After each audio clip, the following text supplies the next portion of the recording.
नवनीत राणा यांना भाजपतर्फे अमरावती लोकसभाची उमेदवारी जाहीर झाल्यामुळे ही लढाई धनशक्ती विरुद्ध जनशक्ती अशी होणार असून नवनीत राणा यांनी 5 वर्षाच्या कार्यकाळात भारतीय जनता पक्षाचे नेते, कार्यकर्ते व अमरावती जिल्ह्यातील नेत्यांसोबत जी वागणूक दिली त्यामुळे माझा विजयाचा मार्ग सुकर झाला, अशी प्रतिक्रिया महाविकास आघाडीचे काँग्रेसचे उमेदवार बळवंत वानखडे यांनी दिली आहे।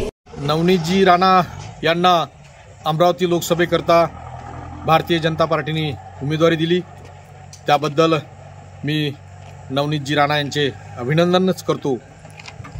पण ही जी लढाई आहे, ही लढाई धनशक्ती विरुद्ध जनशक्ती अशी लढाई राहील आणि जनतेचा आशीर्वाद त्यांनी केलेल्या 5 वर्षात विविध पक्षातील लोक असतील, मान्यवर असतील, त्यांच्यासोबत केलेली वागणूक आणि मतदारसंघात न केलेली कामं यामुळे माझा विजय हा निश्चित त्यांच्या माध्यमातून सुकर झाला।